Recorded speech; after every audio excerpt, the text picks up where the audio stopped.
안녕하세요. 우리 주변에 숨쉬듯 스며들어 있는 민담을 소개하는 월화민담입니다. 혹시 여러분이 주말이면 가벼운 발걸음으로 오르는 서울의 명산, 아차산이 임금의 후회가 담긴 아차차라는 말에서 유래된 것을 아시나요? 오늘의 이야기는 서울 광진구에 위치한 아차산에서 시작됩니다. 이 산등성이를 넘을 때마다 사람들의 입에서 입으로 전해 내려오는 아주 기막힌 지명 유래담이 하나 있는데요. 임금도 몰랐던 정답을 꿰뚫어봤던 천재소년 홍계관의 전설입니다. 백성들을 현혹했다는 죄명으로 아차국의 사형장으로 끌려간 소년, 그리고 뒤늦게 정답을 발견하고 자신의 얄팍한 의심을 후회한 임금이 사형을 멈추라며 아차차 하고 절규했지만 이미 칼은 떨어지고 난 뒤였다고 하죠. 그래서 훗날 사람들은 그 고개를 아차고개, 그 산을 아차산이라고 부르게 되었다고 합니다. 가뭄에 타들어가던 백성을 구하려 했던 10살 소년의 진심, 그리고 눈에 보이는 것만 믿었던 권력자의 뒤늦은 후회. 오늘의 이야기 시작합니다. 사연 시작 전 구독과 좋아요 눌러주시고 어디에서 뭘 하면서 듣고 계시는지 댓글 남겨주시면 오늘의 행운이 그곳으로 향하기를 기원드리겠습니다. 감사합니다. 칠흑 같은 어둠이 내려앉은 야산의 암자 뒤편입니다. 10살 소년 홍계관이 밤하늘을 올려다보며 부들부들 떨고 있죠. 사형, 저 별이 보이십니까? 홍계관이 덜덜 떨리는 손가락으로 북극성 쪽을 가리키며 물었습니다. 무슨 별을 말하는 것이냐? 12살 무명이 미간을 찌푸리며 캄캄한 하늘을 노려보았죠. 홍계관의 눈동자에는 북극성을 가로지르는 핏빛 유성이 선명하게 비치고 있었습니다. 저기 북극성 쪽을 보십시오. 홍계관이 마른 침을 꿀꺽 삼키며 다시 한번 밤하늘을 가리켰습니다. 아무것도 보이지 않는데도 무명이 짜증 섞인 목소리로 대답하며 고개를 저었습니다.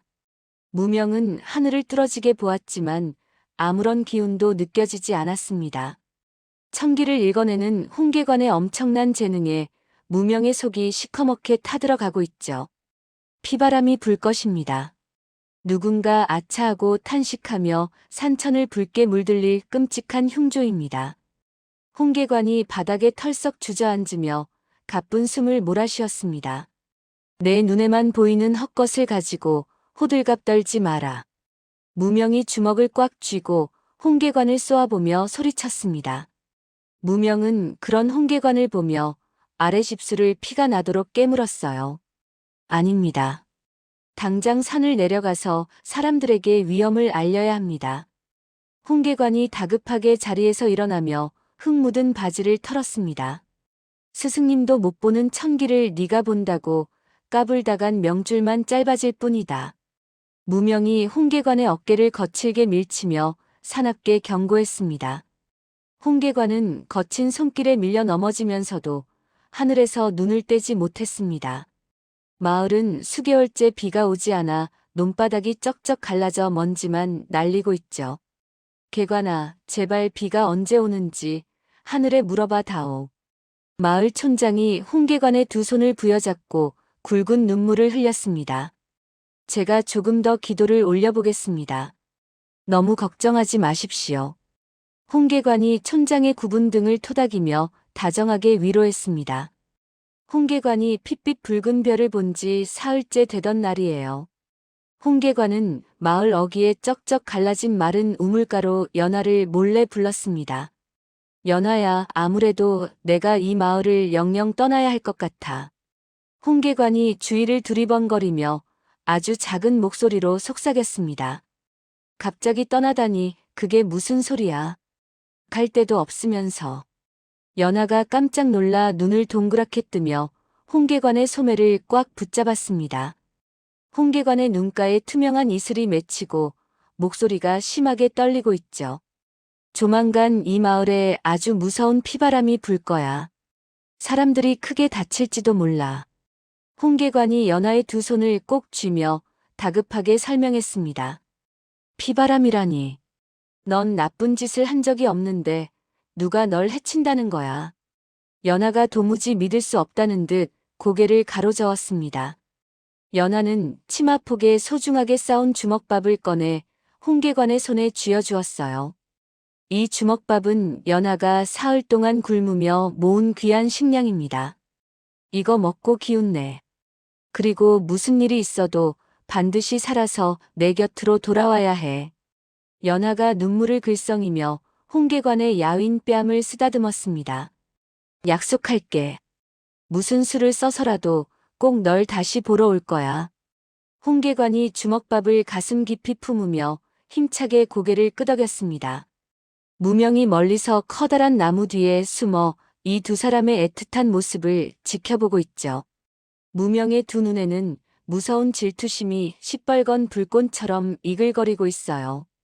내 자리를 뺏은 것도 모자라 연하의 마음까지 통째로 훔쳐가다니. 무명이 거친 나무 껍질을 손톱으로 박박 긁으며 짐승처럼 중얼거렸습니다. 스승님은 왜 저런 핏덩이에게만 비법을 알려주신 건가? 무명이 나무 둥치에 주먹을 세게 내리치며 분통을 터뜨렸습니다. 무명은 곧장 산 위 암자로 단숨에 뛰어가 스승의 방 문을 부수듯 열어젖혔습니다. 스승님이 숨겨둔 비기가 분명 이 안에 있을 것이다. 무명이 방 안의 서랍을 미친 듯이 뒤지며 귀한 책들을 바닥에 팽개쳤습니다. 방구석 깊은 곳에 숨겨져 있던 낡은 나무 상자 안에서 비기가 적힌 책을 마침내 찾아냈죠. 무명은 책을 품에 단단히 숨기고 비열한 웃음을 지으며 산을 내려왔어요. 이 책만 있으면 나도 홍계관처럼 천기를 읽고 사람들을 조종할 수 있어. 무명이 책을 가슴에 꼭 끌어안고 사람이 많은 장터 쪽으로 발걸음을 서둘렀습니다. 시장 바닥은 흙이라도 주워 먹으려는 굶주린 사람들로 아우성치고 있습니다. 여러분, 제 말을 들어보십시오. 하늘에서 비가 내리지 않는 진짜 이유를 아십니까? 무명이 쌀가게 앞에 빈 나무통 위로 훌쩍 올라가 아주 큰 소리로 외쳤습니다. 그게 무슨 소리요? 우리가 죄를 지어 하늘이 노해서 그런 것이 아니요. 지나가던 상인이 걸음을 멈추고 짐을 내려놓으며 무명을 올려다보았습니다. 무명은 사람들의 시선이 자신에게 모두 모이자 더욱 목소리를 높였죠. 홍계관을 요괴로 몰아가기 위한 끔찍한 계략의 포문을 연 것이에요. 산 위 암자에 사는 홍계관이라는 꼬마 녀석이 바로 하늘의 복을 꽉 가로막고 있는 요괴입니다. 무명이 손가락으로 산 쪽을 거칠게 가리키며 입에 거품을 물었습니다. 계관이는 우리에게 물이 나오는 수맥을 찾아준 은인인데 그게 무슨 해괴한 헛소리냐. 동네 촌장이 지팡이로 바닥을 쾅쾅 치며 무명에게 크게 호통을 쳤습니다. 무명은 가소롭다는 듯 코웃음을 치며 사람들을 향해 무서운 독설을 쏟아냈습니다. 그건 여러분의 눈을 속이려는 얄팍한 마술일 뿐입니다. 진짜 가뭄의 원인은 임금의 덕망이 부족하기 때문이라고 그 요괴가 매일같이 퍼뜨리고 다닙니다. 무명이 짐짓 겁에 질린 표정을 연기하며 목소리를 바닥으로 쫙 깔아 속삭였습니다. 아이고 맙소사. 그런 끔찍한 대역죄가 될 소리를 고작 10살짜리 아이가 하고 다닌단 말이냐. 주변에 모여든 사람이 기겁하며 양손으로 입을 틀어막았습니다. 무명의 입에서 나온 악의적인 소문은 무서운 전염병처럼 순식간에 퍼져나갔죠. 임금의 덕이 부족해서 하늘이 노했다니 당장 관가에 알려서 저 요괴를 잡아들여야 하지 않겠소. 소문꾼 중 한 명이 팔을 걷어붙이고 큰 소리로 맞장구를 치며 바람을 잡았습니다. 맞소. 저 요괴를 당장 한양으로 끌고 가서 임금님 앞에 무릎을 꿇려야 하오. 다른 백성이 주먹을 불끈 쥐고 하늘을 향해 삿대질을 했습니다. 소문은 무서운 속도로 꼬리에 꼬리를 물고 한양의 관가로 무섭게 흘러들어갔어요. 가뭄 때문에 폭동이 일어날까봐 밤잠을 설치던 임금의 귀에도 이 이야기가 닿고 말았습니다. 어디서 굴러먹다 온 새파란 핏덩이가 감히 과인의 덕망을 운운한단 말이냐. 임금이 옥좌에서 벌떡 일어나며 값비싼 벼루를 대전 바닥으로 집어 던졌습니다. 전하 고정하시옵소서. 아직은 확인되지 않은 뜬 소문일 뿐이옵니다. 옆에 있던 조대감이 황급히 바닥에 엎드리며 떨리는 목소리로 아뢰었습니다. 벼루가 산산조각이 나면서 검은 먹물이 옥자 앞을 시커멓게 물들였죠. 입 다물라. 내 눈으로 직접 그놈의 목을 쳐야 분이 풀릴 것이다. 임금이 목에 핏대를 세우고 조대감을 향해 천둥처럼 고함을 쳤습니다. 당장 금군들을 보내 그 요망한 아이를 한양으로 압송해 오라. 임금이 치밀어 오르는 화를 참지 못하고 옥좌의 팔걸이를 세게 내리쳤습니다. 임금의 섯을 펄어 어명이 떨어지자 궐 안의 모든 신하는 공포로 얼어붙었어요. 같은 시각 홍계관은 촛불 하나 없는 방 안에서 자신이 피할 수 없는 운명에 갇혔음을 직감했습니다. 결국 내가 본 대로 피바람이 불고 말았어. 내 힘으로는 하늘의 뜻을 거스를 수가 없구나. 홍계관이 텅 빈 암자바닥에 털썩 무릎을 꿇고 서러운 눈물을 뚝뚝 흘렸습니다. 홍계관은 슬픔을 딛고 가만히 앉아 당할 수만은 없다는 생각에 번쩍 자리에서 일어났죠. 홍계관은 숨을 죽이고 스승이 쓰던 구석방으로 아주 조심스럽게 들어갔어요. 어떻게든 반드시 살아남아야 해. 이렇게 억울하게 죽기에는 너무 분해. 홍계관이 입술을 피가 나도록 꽉 깨물고 약재가 담긴 서랍들을 하나씩 열어보았습니다. 서랍 맨 밑바닥에 천으로 꽁꽁 싸매어둔 작은 사기 그릇을 마침내 찾아냈습니다. 그 안에는 사람의 몸을 돌덩이처럼 뻣뻣하게 굳게 만드는 아주 독한 마비약 가루가 들어있었죠. 이 약만이 벼랑 끝에서 내 목숨을 구할 유일한 동아줄이다. 홍계관이 덜덜 떨리는 손으로 마비약 가루를 작은 비단 주머니에 조심스럽게 모두 옮겨 담았습니다.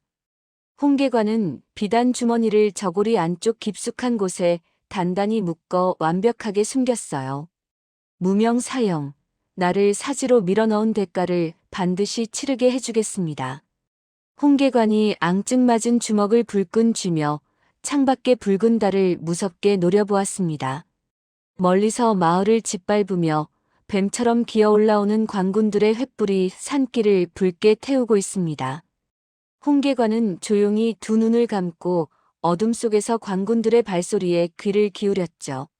무명의 모함이 본격적으로 시작된 일주일 후 마을 청년들이 쩍쩍 갈라진 우물터에서 서로 멱살을 잡고 뒹굴고 있습니다. 가뭄에 실성한 청년들이 남은 흙탕물 한 모금을 두고 날카로운 낫을 휘두르며 싸우고 있죠. 이 더러운 물이라도 내 것이다. 한 발짝이라도 다가오면 확 베어버리겠다. 마을 청년이 낫을 높이 치켜들며 핏발 선눈으로 사납게 소리쳤습니다. 내 놈 혼자만 살겠다고 발악하는 것이냐. 차라리 다 같이 여기서 죽자. 다른 청년이 커다란 돌멩이를 집어들고 굶주린 짐승처럼 울부짖었어요.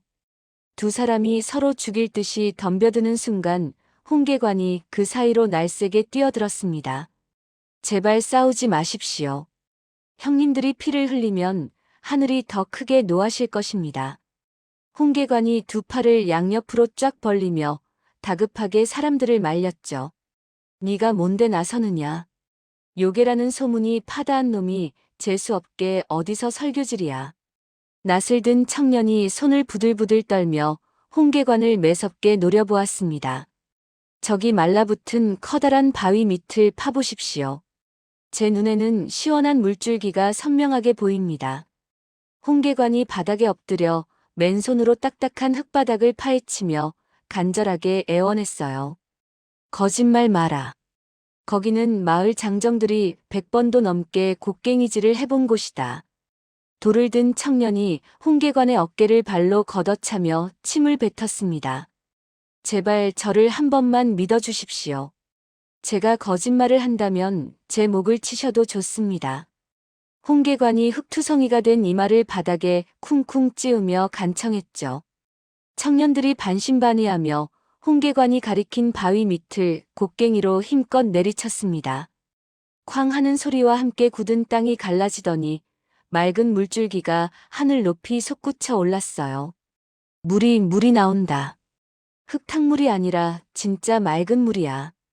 동네 촌장이 솟구치는 물줄기를 두 손으로 받으며 어린아이처럼 엉엉 소리 내어 울었습니다.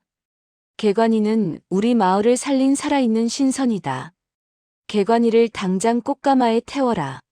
마을 사람들이 홍계관을 번쩍 들어올리며 미친 듯이 환호성을 질렀죠. 무명은 멀리 떨어진 나무 뒤에 숨어서 그 모습을 보며 이를 뿌득뿌득 갈고 있습니다. 저 건방진 꼬맹이가 내 자리를 다 차지하다니. 내 놈이 가진 신통력과 목숨을 싹 다 뺏어주마. 무명이 허리춤에 찬 낯을 꽉 움켜쥐며 살기 어린 눈빛을 번뜩였어요. 무명은 인적이 드문 물레방앗간 뒤로 연하를 조용히 불러냈습니다.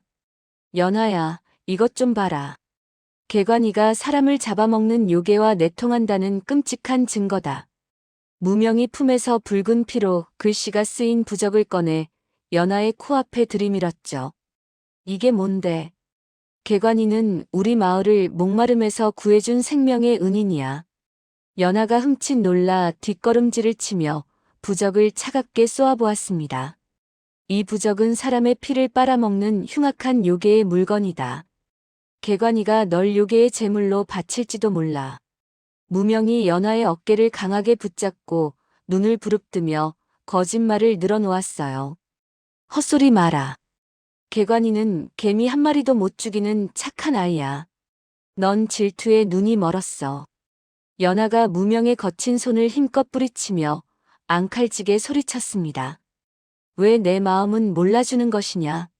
내가 널 얼마나 아끼고 사랑하는데 감히 핏덩이 녀석을 감싸. 무명이 눈에 시뻘건 핏대를 세우고 연하에게 짐승처럼 윽박질렀죠. 짝하는 아주 날카로운 마찰음이 물레방앗간의 고요함을 크게 무너뜨렸습니다. 다시는 내 앞에서 개관이를 모욕하지 마라. 넌 정말 구역질이 나는 끔찍한 사람이야.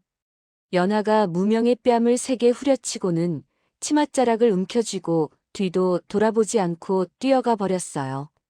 모욕을 당해 분노가 극에 달한 무명은 그날 밤 마을 산신당에 횃불을 던져 불을 질렀습니다. 시뻘건 불기둥이 밤하늘로 치솟으며 고요했던 마을을 순식간에 아수라장으로 몰아넣었죠. 불이야. 마을을 지켜주는 산신당에 큰 불이 났다. 마을 사람들이 잠옷바람으로 뛰쳐나와 양동이에 물을 퍼나르며 비명을 질렀습니다. 이게 다 저 요괴 녀석 때문이다. 개관이의 요술이 폭주해서 우리 마을을 다 태워먹는 것이다. 무명이 불길을 손가락으로 가리키며 동리가 떠나가라 악을 썼어요. 뭐라고? 우리가 애지중지 살려둔 요괴가 은혜를 원수로 갚는단 말이냐? 촌장이 바닥에 털썩 주저앉으며 가슴을 치고 대성통곡을 했습니다. 저 끔찍한 요괴를 당장 때려 죽여라. 우리 마을에서 한 발짝도 못 나가게 쳐 죽여라. 청년들이 바닥에 뒹구는 뾰족한 돌멩이를 집어들고 홍계관을 향해 마구 던졌죠. 어둠을 뚫고 날아온 큼지막한 돌이 홍계관의 이마를 정통으로 때려 붉은 피가 줄줄 흘러내렸습니다. 홍계관은 이마에 피를 닦지도 않고 광기에 휩싸인 마을 사람들을 묵묵히 바라보았어요. 모두 진정하십시오. 머지않아 저를 아주 먼 곳으로 데려갈 거대한 폭풍이 이 마을에 불어닥칠 것입니다. 홍계관이 뜨거운 불길 속에서도 한치의 흔들림 없이 아주 또렷한 목소리로 예언했습니다. 거짓말 마라. 저놈의 요망한 주둥이를 당장 돌로 쳐서 틀어막아라. 무명이 핏대를 세우며 사람들 등 뒤로 비겁하게 숨어 계속 이간질을 해댔죠. 한편 그 시각 한양의 으리으리하고 장엄한 궁궐대전입니다. 무명이 장터에 퍼뜨린 헛소문을 들은 한양의 상인들이 임금 앞에 바짝 엎드려 덜덜 떨고 있어요. 전하, 총구석에 사는 홍계관이라는 신동이 비를 내리는 제사 날짜를 정확히 알고 있다고 하옵니다. 나이가 지긋한 상인이 대리석 바닥에 머리를 조아리며 벌벌 떠는 목소리로 고변했습니다. 비가 오는 날짜를 안다고. 그런데 왜 아직도 관가에 알리지 않고 입을 꼭 다물고 있는 것이냐? 임금이 옥좌에서 몸을 앞으로 바짝 당기며 상인을 향해 날카롭게 물었죠.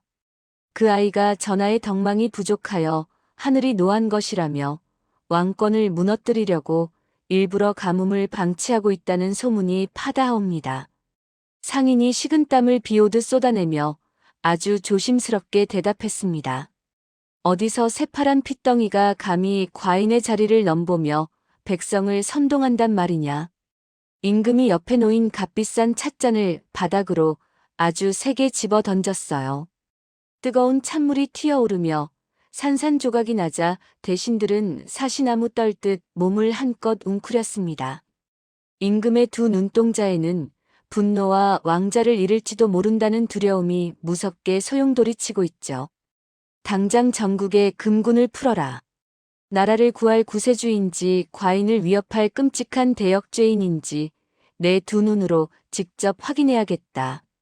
임금이 붉은 용포 자락을 거칠게 휘날리며 대신들을 향해 천둥처럼 고함을 쳤습니다. 그 요망한 아이의 숨통을 끊어버리기 전에 당장 한양으로 압송하여 내 발 아래 꿀려라. 임금이 허리에 찬 칼자루를 꽉 움켜쥐며 살벌하고 무자비한 어명을 내렸어요. 살벌한 어명을 받은 금군들이 흙먼지를 거칠게 일으키며 평화롭던 마을에 들이닥쳤습니다. 두꺼운 갑옷을 입은 무서운 군사들이 시퍼런 칼을 빼들고 마을 사람들을 사방으로 위협했죠. 홍계관이라는 요망한 놈이 누구냐? 당장 앞으로 끌고 오지 않으면 이 마을을 쑥대밭으로 만들겠다. 금군 대장이 날 선 칼끝으로 촌장의 주름진 목을 겨누며 무섭게 윽박질렀습니다. 저기 불에 탄 신당 앞에 서 있는 저 아이가 바로 계관입니다요. 촌장이 벌벌 떨며 홍계관을 향해 다급하게 손가락질을 하며 길을 비켜주었어요. 당장 저 요괴의 목에 칼을 들이대고 포박해서 수레에 짐짝처럼 던져 넣어라. 금군 대장이 무사들에게 거만하게 턱짓을 하며 거칠게 명령을 내렸습니다. 덩치가 산만한 병사들이 달려들어 홍계관의 얇고 하얀 손목에 두꺼운 밧줄을 칭칭 감았죠. 무명은 군사들 등 뒤에 꼿꼿하게 서서 개선장군처럼 입꼬리를 씩 올리며 비열하게 웃고 있습니다. 계관아, 안 돼. 우리 불쌍한 계관이를 제발 데려가지 마세요. 연하가 군사들의 가랑이 사이를 필사적으로 파고들며 홍계관의 바짓가랑이를 붙잡고 오열했어요. 저리 비키지 못할까? 쥐도 새도 모르게 당장 목이 달아나고 싶은 것이냐? 병사가 무자비한 발길질로 연하의 명치를 매몰차게 걷어차 버렸습니다.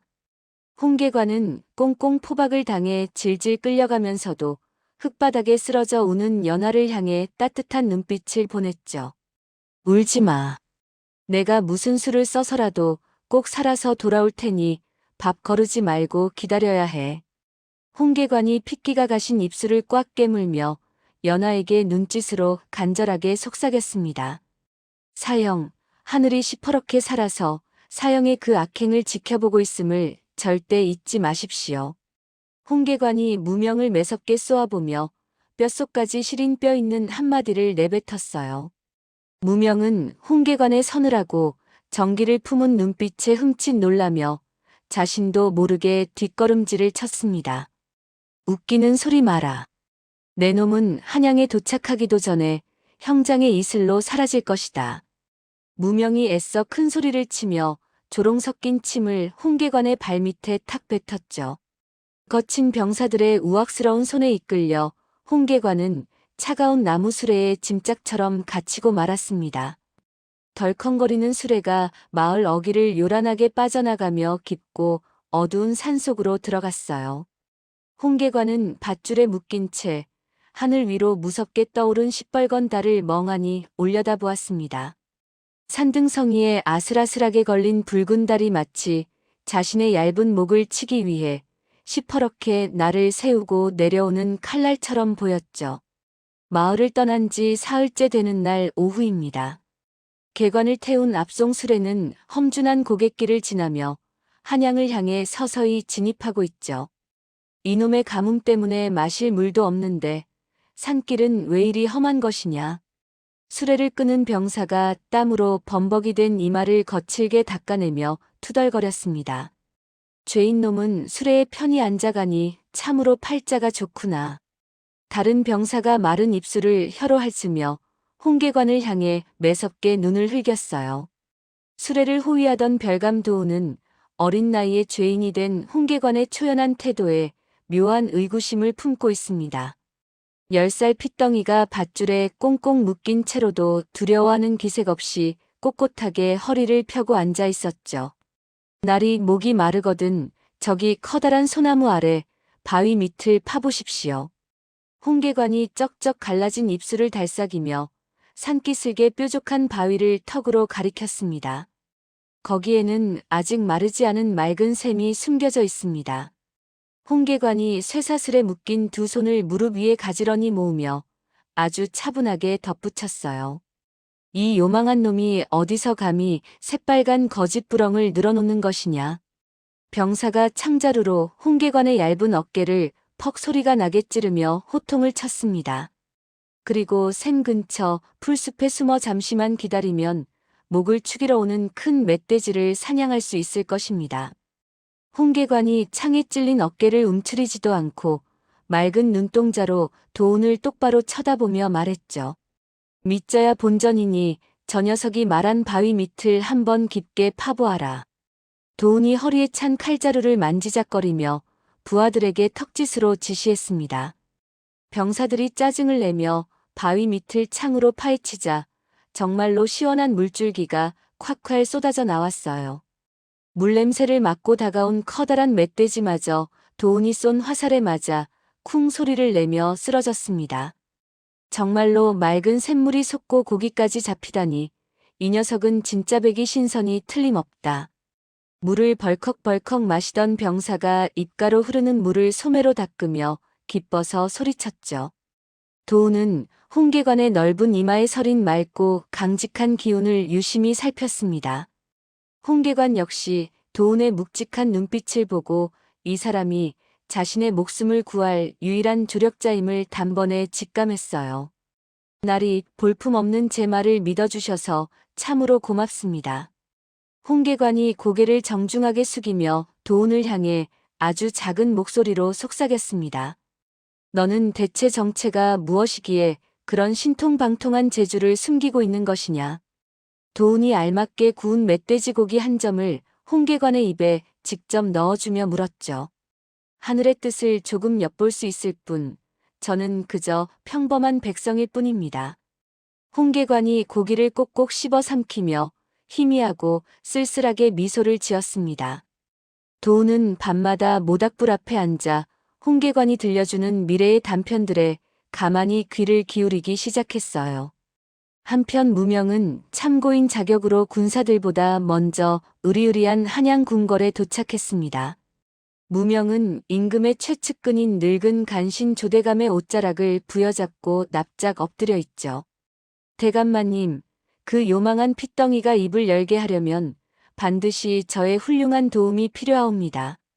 무명이 바닥에 머리를 조아린 채 두 손을 싹싹 비비며 간사하게 속삭였습니다. 고작 12살짜리 꼬맹이가 어찌 이 나라의 국운을 함부로 다룬단 말이냐. 조대감이 비단 소매를 펄럭이며 무명을 향해 차갑고 매섭게 코웃음을 쳤어요. 홍계관은 오랫동안 한솥밥을 먹은 제 사형이옵니다. 그놈이 감추고 있는 모든 약점을 제가 낱낱이 알고 있사옵니다. 무명이 고개를 번쩍 들고 조대감의 탁한 눈동자를 뚫어지게 쳐다보며 당돌하게 대답했죠. 오호라, 내 놈의 눈빛을 보니 제법 영특하고 도끼가 가득 차 있구나. 조대감이 길게 기른 턱수염을 쓰다듬으며 무명을 위아래로 아주 흥미롭게 훑어보았습니다. 제가 홍계관의 입에서 기우제 날짜를 뽑아낼 테니 그 요괴가 참수당하면 저를 대감마님 곁에 두어 주시옵소서.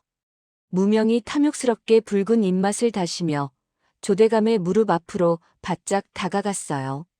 좋다. 내 놈이 쓸모가 있다면 당장 내일이라도 높은 벼슬을 내려 크게 중용할 것이다. 조대감이 음흉한 미소를 지으며 무명의 좁은 어깨를 손바닥으로 툭툭 두드렸습니다.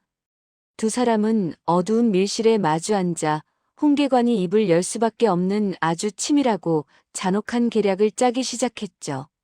깊은 산속 야영지에서 도운이 모닥불을 쑤시며 홍계관을 날카롭게 신문하고 있습니다. 내 놈이 진정 하늘을 원망하여 가뭄을 방치하고 임금의 왕권을 무너뜨리려 하는 것이냐. 도운이 활활 타오르는 장작을 발로 툭 차며 굵고 단호한 목소리로 다그쳤어요. 제가 모함을 받아 억울하게 죽는 것은 상관없으나 다가오는 기우제의 날짜를 놓치면 만백성이 굶어 죽습니다. 홍계관이 밧줄에 묶인 두 손을 가슴에 꼭 모으고 진심 어린 굵은 눈물을 뚝뚝 흘렸습니다.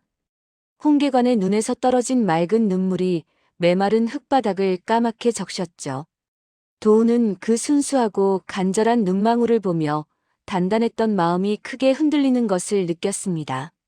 백성을 살리기 위해 내 하나뿐인 목숨을 기꺼이 바치겠다는 뜻이냐? 도운이 무섭게 굳어있던 표정을 풀고 홍계관의 작은 어깨를 큰 손으로 다정하게 감싸 쥐었어요. 이 한 몸 갈기갈기 찢겨 죽더라도 하늘이 내리는 생명의 단비를 막을 수는 없습니다. 홍계관이 도운의 거친 손을 자신의 뺨에 비비며 애절하게 호소했습니다. 며칠 후 압송 수레가 마침내 거대한 한양 도성에 아주 무겁게 들어섰죠. 도성의 좁은 저작거리 앞에는 가뭄에 지쳐 분노가 극에 달한 백성들이 구름대처럼 새까맣게 몰려들었습니다. 단비를 내리지 못하는 저 저주받은 끔찍한 요괴를 당장 쳐 죽여라. 백성 중 한 명이 지독한 냄새가 나는 썩은 계란을 수레를 향해 힘껏 집어 던지며 악을 썼어요. 저 요망한 놈 때문에 내 자식들이 딱딱한 흙을 파먹다 결국 굶어 죽었다. 어떤 아낙니가 가슴을 마구 쥐어뜯으며 길가에 굴러다니는 뾰족한 돌멩이를 무자비하게 던졌습니다. 사방에서 날아온 더러운 돌과 오물이 홍계관의 머리와 몸을 마구 때렸지만 소녀는 미동조차 하지 않았죠. 도운이 칼집제로 백성들을 거칠게 밀쳐내며 홍계관을 온몸으로 꽉 막아 보호했습니다. 모두 뒤로 물러서라. 지엄한 어명이 떨어지기 전까지는 이 아이의 털끝 하나 건드릴 수 없다. 도운이 칼자루를 단단히 쥐고 핏발선 눈으로 백성들을 향해 사자처럼 고함을 쳤어요.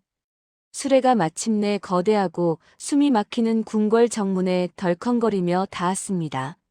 무명이 머리부터 발끝까지 화려한 비단옷을 휘감고 팔짱을 낀 채 수레 앞으로 보란듯이 걸어 나왔죠. 꼴이 아주 처참하고 우습구나. 더러운 요괴의 최후란 이리도 비참한 것이지. 무명이 홍계관의 오물투성이 얼굴을 한심하게 내려다보며 입가를 비틀어 비열하게 웃었습니다. 사형, 남의 화려한 옷을 훔쳐 입는다고 고귀한 청기가 사형의 눈에 보이지는 않습니다. 홍계관이 피가 흐르는 이마를 꼿꼿이 들고 무명의 사치스러운 옷을 차갑게 쏘아보았어요. 입 다물라. 이제 곧 내 그 잘난 천재성이 내 목을 댕강 자르는 무서운 칼이 될 것이다. 무명이 홍계관의 귓가에 붉은 입술을 바짝 대고 독사처럼 섬뜩하게 속삭였습니다. 그때 저 멀리서 흙먼지를 뒤집어 쓴 연하가 군사들의 크고 무거운 방패를 밀치며 미친 듯이 달려왔죠. 수레를 뒤쫓아 한양까지 쉬지 않고 밤낮으로 달려온 연하의 작은 발바닥은 이미 피투성이가 되어 있었습니다. 계관아, 우리 불쌍한 계관이는 아무 죄가 없어요. 제발 저 아이의 밧줄을 풀어주세요. 연하가 수레바퀴를 두 손으로 끌어안고 하늘이 무너지게 오열했어요. 나리, 저 아이는 정말 맑고 착한 신선입니다. 요괴라는 건 다 저 나쁜 놈이 질투나서 꾸며낸 거짓말이에요. 연하가 도운의 바짓가랑이를 꽉 붙잡고 무명을 손가락질하며 뜨거운 눈물로 결백을 주장했습니다. 어디서 미친 계집이 감히 지엄한 황궁 문 앞에서 행패를 부리는 것이냐. 얼굴에 흉터가 있는 문지기 병사들이 달려들어 연하의 머리채를 거칠게 움켜쥐고 질질 끌어냈죠. 연하야, 다치지 않게 조심해. 내가 꼭 약속을 지킬 테니 울지 말고 기다려. 홍계관이 술의 창살에 작은 얼굴을 바짝 대고 멀어지는 연하를 향해 목이 터져라 외쳤습니다. 무명은 바닥에 처참하게 질질 끌려가는 연하를 보며 통쾌하다는 듯 코웃음을 아주 크게 쳤어요. 도운의 삼엄한 호의를 받으며 홍계관은 마침내 대전을 향해 아주 무거운 발걸음을 옮겼습니다. 거대한 궁궐의 위압감 속에서 붉은 기둥들이 마치 사람의 피를 빨아먹은 듯 흉흉하게 보였죠. 홍계관은 대전의 육중한 문턱을 넘기 직전 다시 한번 눈을 세게 감았습니다. 궁궐 너머로 피비린내가 진동하고 시퍼런 망나니의 칼날이 번뜩이는 사형장의 끔찍한 환영이 선명하게 떠올랐어요. 이제부터 내 목숨을 건 진짜 싸움이 시작되는 것이다. 홍계관이 바들바들 떨리는 주먹을 꽉 쥐며 얇은 입술을 피가 맺히도록 굳게 깨물었죠. 도운이 굳게 닫힌 대전의 거대한 나무문을 양손으로 힘껏 밀어 열어젖혔습니다. 문이 열리자마자 숨이 콱 막힐 듯한 차가운 공기가 홍계관의 작은 몸을 날카롭게 휘감았어요. 차가운 공기가 밀려온 대전 앞들에서 홍계관이 돌바닥에 털썩 무릎을 꿇었습니다. 오늘이 바로 하늘의 문이 열려 마른 대지를 적실비를 청할 수 있는 유일한 날입니다. 홍계관이 품에서 낡은 녹그릇을 꺼내 바닥에 내려놓으며 도운을 향해 간절하게 말했죠. 지금 어전으로 들지 않고 여기서 허튼 수작을 부리다가는 당장 목이 달아날 것이다. 도운이 주변 군사들의 매서운 눈치를 살피며 홍계관의 얇은 어깨를 강하게 짓눌렀습니다. 단 한 번만 저를 올리게 해주십시오. 제 목숨을 걸고 올리는 아주 간소한 기우제입니다. 홍계관이 차가운 돌바닥에 이마를 쾅 소리가 나게 부딪히며 붉은 피를 흘렸어요. 도운은 핏방울이 맺힌 홍계관의 이마를 보며 차마 칼을 빼들지 못하고 뒤로 한 발짝 물러섰습니다. 서둘러 끝내라. 허튼 짓을 하면 내 칼이 내 목을 먼저 칠 것이다. 도운이 칼자루를 움켜쥐며 억눌린 목소리로 허락을 내렸죠. 홍계관이 두 손을 하늘 높이 들어 올리고 알 수 없는 간절한 주문을 조용히 중얼거렸습니다. 마른 하늘에 아주 작고 희미한 먹구름 하나가 순식간에 모여들더니 바람을 타고 스쳐 지나갔어요. 하늘이 제 기도를 들으셨습니다. 이제 진실을 밝힐 시간입니다. 홍계관이 바닥에 고인 핏방울을 소매로 닦아내며 희미하게 웃었습니다. 다음 날 아침 8시, 옥에 머물던 홍계관이 대전에 다시 들기 위해 뜰에서 대기하고 있죠. 홍계관의 얼굴은 하루 만에 반쪽이 되었지만 눈빛만큼은 횃불처럼 형형하게 타오르고 있습니다. 날이 전하께서 오늘 저를 죽이기 위해 아주 끔찍한 괴짝 시험을 내리실 것입니다. 홍계관이 포승줄을 단단히 맨 두 손을 비비며 도운의 곁으로 바짝 다가가 속삭였어요. 괴짝 시험이라니. 전하께서 너에게 무엇을 마치라 하신단 말이냐. 도운이 주위를 매섭게 살피며 목소리를 바닥으로 쫙 깔고 되물었습니다. 그 안에는 살아있는 생명이 들어있을 것입니다. 그리고 비가 내릴 진짜 날짜는 바로 사흘 뒤 정오입니다. 홍계관이 흔들림 없는 맑은 눈동자로 도운의 눈을 똑바로 쳐다보며 또렷하게 대답했죠. 도운은 10살짜리 아이의 입에서 나오는 소름 끼치는 예언에 등줄기를 타고 식은땀이 흘러내렸습니다. 내 말이 사실이라면 전하께 비가 오는 날짜를 먼저 말씀드려 목숨을 구해야 하지 않겠느냐. 도운이 홍계관의 포승줄을 느슨하게 풀어주며 답답한 마음에 가슴을 쳤어요. 전하께서는 제 능력을 직접 두 눈으로 확인하시기 전까지는 절대 제 말을 믿지 않으실 것입니다. 홍계관이 씁쓸한 표정을 지으며 고개를 가로저었습니다. 제가 만약 그 시험을 통과하지 못하고 억울하게 형장으로 가거든 반드시 무명 사형을 제 술의 곁으로 바짝 유도해 주십시오. 홍계관이 소매 깊숙한 곳에서 작은 비단 주머니를 조심스럽게 꺼내 도운의 거친 손에 꼭 쥐어주었죠. 이게 대체 무엇이기에 나더러 그런 위험천만한 짓을 하란 말이냐. 도훈이 손바닥에 놓인 비단 주머니를 꽉 움켜쥐며 당혹스러운 표정을 지었습니다. 사람의 몸을 돌처럼 굳게 만드는 아주 강력한 마비약입니다. 나리만이 억울한 제 목숨을 살릴 수 있습니다. 홍계관이 도훈의 두 손을 간절하게 부여잡고 굵은 눈물을 뚝뚝 흘렸어요. 대역죄인의 도주를 돕다가 들키면 내 목은 물론이고 내 가문마저 무참히 짓밟힐 것이다. 도훈이 칼자루를 꽉 움켜쥐며 두려움에 사로잡혀 거칠게 숨을 몰아쉬었습니다. 백성을 살릴 수 있는 사람은 오직 저뿐입니다. 제발 만백성을 위해 용기를 내어 주십시오. 홍계관이 바닥에 무릎을 꿇고 도훈의 바짓가랑이를 부여잡으며 애원했죠.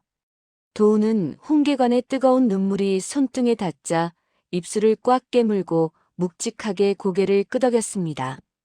도훈은 곧장 발걸음을 돌려 냄새나는 옥사구석에 머물며 벌벌 떨고 있는 연하를 몰래 찾아갔어요. 연하는 피투성이가 된 발을 웅크리고 앉아 두려움에 떨며 훌쩍이고 있었습니다. 연하야, 계관이가 널 살리기 위해 아주 위험한 계획을 세웠다. 네가 목숨을 걸고 도와야 한다. 도훈이 녹슨 쇠창살을 양손으로 꽉 부여잡고 연하의 귓가에 다급하게 속삭였죠. 우리 계관이를 살릴 수만 있다면 펄펄 끓는 기름 가마솥에도 기꺼이 뛰어들겠습니다. 연하가 쇠창살에 이마를 부딪히며 두 주먹을 불끈 쥐고 굳게 맹세했습니다. 형장으로 가는 길목에서 군사들에게 흙을 뿌리며 무명의 시선을 완벽하게 분산시켜라. 그게 내 임무다. 도훈이 품에서 훔쳐온 옥사 열쇠를 꺼내 자물쇠를 딸깍 소리가 나게 열어주었어요. 명심해라. 단 한 번의 실수도 용납되지 않는 목숨을 건 싸움이다. 도훈이 연하의 작은 어깨를 꽉 쥐며 무섭게 경고했습니다.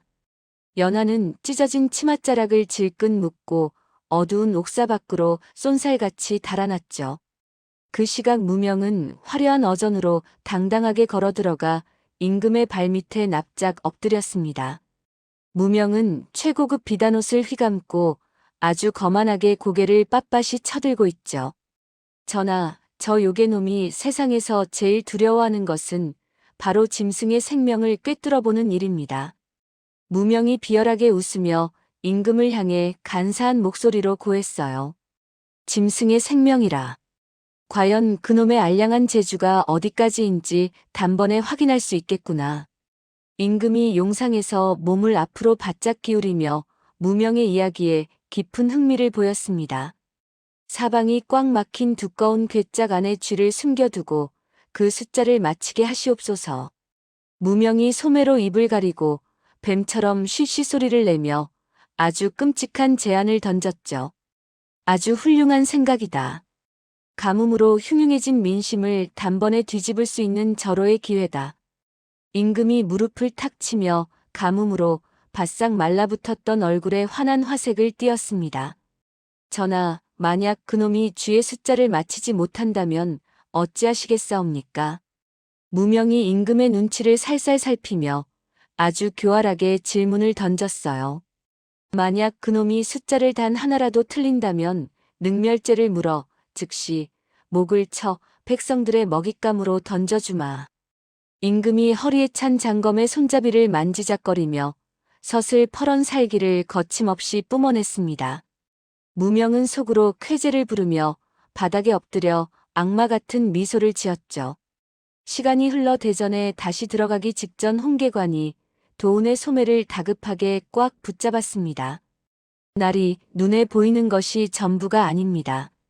진짜 진실은 바로 짐승의 뱃속에 아주 깊이 숨겨져 있습니다. 홍계관이 발돋움을 하여 도훈의 귓가에 숨 가쁘게 속삭였어요. 짐승의 뱃속이라니. 대체 전하 앞에서 무슨 엄청난 일을 벌이려는 것이냐. 도훈이 홍계관의 양어깨를 강하게 움켜쥐고 흔들며 답답한 마음에 크게 소리쳤습니다. 제가 만약 죽음의 문턱에 서게 되거든 반드시 그 짐승의 배를 갈라 진실을 만천하에 똑똑히 보여주십시오.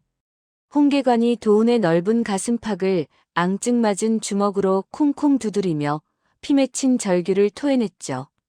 도우는 홍계관의 알 수 없는 말에 고개를 갸웃거렸지만 소년의 결연한 눈동자에서 뿜어져 나오는 굳은 의지를 보았습니다. 네가 억울하게 죽는 일은 절대 없을 것이다. 내 목숨을 통째로 바쳐서라도 내 목소리를 전하의 귓가에 반드시 닿게 하마. 도운이 차가운 칼자루를 꽉 움켜쥐며 홍계관을 향해 아주 든든하게 고개를 끄덕였어요. 나리를 믿고 저는 이제 죽음의 문턱으로 기꺼이 걸어 들어가겠습니다. 홍계관이 옷매무새를 단정히 고치며 심호흡을 깊게 내쉬었습니다. 도운이 양손으로 아주 육중하고 거대한 대전의 나무 문을 쾅 소리가 나게 열어젖혔죠. 홍계관이 꼿꼿한 자세로 한치의 망설임도 없이 서늘한 대전 안으로 당당하게 발걸음을 옮겼습니다. 수백 명의 늙은 대신들과 살기가 뚝뚝 떨어지는 임금의 섯을 퍼런 눈동자들이 일제히 홍계관의 작은 어깨를 무겁게 짓눌렀어요. 챕터 5 대전의 난제와 가장 빛나는 순간. 대전에 들어선 홍계관의 앞에는 궁중 학사들이 땀을 뻘뻘 흘리며 준비한 해괴하고 복잡한 천문도와 두꺼운 역법 책들이 산더미처럼 쌓여 있습니다. 늙은 대신들이 콧수염을 쓰다듬으며 밧줄에 묶인 홍계관을 위아래로 훑어보고 비웃음을 마구 흘리고 있죠. 내 놈이 하늘의 뜻을 안다니 우리가 평생을 바쳐도 풀지 못한 이 역법의 오류를 한번 풀어보아라. 나이가 가장 많은 학사가 산더미 같은 책 중 하나를 펼쳐 바닥에 툭 던지며 홍계관을 향해 조롱했습니다. 고작 10살 난 핏덩이가 글송알이나 제대로 뗐는지 모르겠군. 옆에 서 있던 다른 대신이 부채를 쫙 펴서 얼굴을 가리며 낄낄거리고 비웃었어요. 홍계관은 묶인 두 손을 조심스럽게 들어 바닥에 널브러진 낡은 천문도를 가만히 내려다보았습니다. 홍계관이 잠시 두 눈을 지그시 감고 허공의 손가락으로 별의 흐름을 짚어내기 시작했죠. 이 천문도는 시작부터 완전히 틀렸습니다. 북극성의 위치를 새치나 잘못 짚으셨습니다. 홍계관이 감았던 눈을 번쩍 뜨고 천문도의 한가운데를 정확히 손가락으로 가리키며 낭낭한 목소리로 말했습니다. 뭐라고? 건방지게 감히 황실의 천문도를 틀렸다고 지적하는 것이냐? 나이 많은 학사가 얼굴이 시뻘겋게 달아올라 삿대질을 하며 펄펄 뛰었어요. 여기와 여기를 보십시오. 달의 궤적을 이리 계산하면 100년마다 하루에 오차가 생겨 가뭄의 주기를 절대 예측할 수 없습니다. 홍계관이 바닥에 놓인 붓을 쥐고 여백에 단 10줄의 계산을 거침없이 써내려가며 또박또박 설명했습니다. 아니 이럴 수가. 이 계산법은 한 번도 생각해보지 못한 완벽한 이치로다. 학사들이 홍계관이 써내려간 글귀를 들여다보고는 입을 떡 벌리고 얼어붙고 말았죠. 자신들이 수십 년간 머리를 싸매고도 풀지 못했던 역법의 끔찍한 오류가 홍계관의 단 10줄의 계산으로 완벽하게 증명되었기 때문입니다. 이럴 수가. 이 아이의 머릿속에 진정 하늘의 모든 이치가 담겨 있단 말인가. 학사가 바닥에 주저앉아 홍계관이 쓴 종이를 벌벌 떨리는 손으로 부여잡고 경악했어요. 임금은 용상에 깊숙이 기대어 앉아 홍계관의 빛나는 비범함에 혀를 내두르며 깊이 탐복했습니다. 하지만 동시에 자신의 절대적인 권위를 한순간에 뒤흔들 수 있는 저 천재성의 등골이 서늘해지는 무서운 두려움을 느꼈죠. 학사들의 얄팍한 시험은 통과했으니 이제 과인이 직접 이 아이의 신통력을 시험해 보겠다. 임금이 옥좌의 팔걸이를 꽉 움켜쥐고 몸을 앞으로 바짝 당기며 아주 무겁게 입을 열었어요.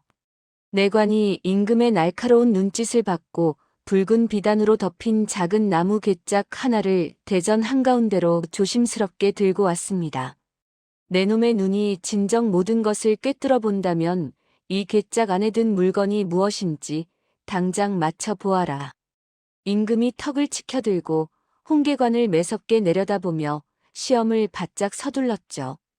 홍계관은 묶인 몸을 꼿꼿하게 세우고 다시 한번 괴짝을 향해 날카롭고 신들린 듯한 통찰력을 거침없이 발휘했습니다. 그 안에는 선대왕께서 생전에 친히 아끼시던 구부러진 옥비녀가 들어 있습니다. 홍계관이 괴짝에서 단 한 발짝도 움직이지 않고 확신에 찬 목소리로 지체 없이 대답했어요. 뚜껑을 당장 열어 확인해 보아라. 임금이 다급하게 손을 휘저으며 내관을 향해 크게 소리쳤습니다. 내관이 벌벌 떨리는 손으로 비단을 걷어내고 괴짝의 뚜껑을 활짝 열자 늙은 대신들이 일제히 거대한 탄성을 터뜨렸죠. 정말로 괴짝 안에는 선대왕의 낡은 손때가 묻은 구부러진 옥비녀가 영롱한 초록빛을 내며 고스란히 놓여 있었습니다. 이 아이는 진짜다. 하늘이 우리 조선을 가뭄에서 구하기 위해 내려주신 성인이 틀림없다. 조대감 옆에 서 있던 대신이 바닥에 넙죽 엎드려 만세를 부르며 감격에 겨워 엉엉 울먹였어요. 대신들이 일제히 무릎을 꿇고 홍계관을 성인으로 극진히 대우해야 한다며 대전 안이 벌집 쑤신 듯 요란하게 웅성거렸습니다. 전하, 고작 죽은 물건을 마치는 하찮은 눈속임에 속아 넘어가시면 아니 되옵니다. 대전 구석 병풍 뒤에 비겁하게 숨어있던 무명이 다급하게 앞으로 튀어나와 바닥에 엎드리며 찬물을 확 끼얹었죠. 내 놈이 준비한 그 최후의 괴짝 시험을 당장 이리로 들라하라. 임금이 대신들의 웅성거림을 시끄럽다는 듯 손사래로 매몰차게 쳐내며 무명에게 차갑게 명령했습니다. 무명이 입꼬리를 비열하게 씩 올리며 미리 음흉하게 준비해둔 또 다른 두꺼운 나무 괴짝을 낑낑거리며 들고 들어왔어요. 도우는 대전 문가에 꼿꼿하게 서서 홍계관이 아침에 예언했던 모든 끔찍한 상황이 눈앞에서 펼쳐지자 소름 끼치는 전율을 느꼈습니다. 이 소년이 여기서 억울하게 죽는다면 진정 이 나라의 천운이 싹둑 끊어지고 만백성이 피눈물을 흘릴 것이다. 도운이 땀이 밴 칼자루를 꽉 쥐고 덜덜 떨리는 주먹을 애써 진정시키며 굳게 직감했죠. 홍계관은 무명이 대전 한가운데로 쿵소리가 나게 거칠게 내려놓은 괴짝을 뚫어지게 응시했습니다. 두꺼운 나무 판자 너머로 아주 미세하고 빠르게 뛰는 작은 고동소리들이 홍계관의 예민한 귀에 선명하게 흘러들어왔어요. 그 짐승의 고동이 아주 복잡하게 얽혀 있습니다. 절대 단순한 한 마리의 생명이 아닙니다. 홍계관이 본능적으로 감았던 눈을 번쩍 뜨고 숨을 깊게 고르며 괴짝을 향해 한 발짝 다가갔습니다. 내 놈이 이 괴짝 안에 든 쥐의 숫자를 정확히 맞힌다면 과인이 너를 국사로 삼아 가뭄을 끝낼 기우제를 당장 맡길 것이다.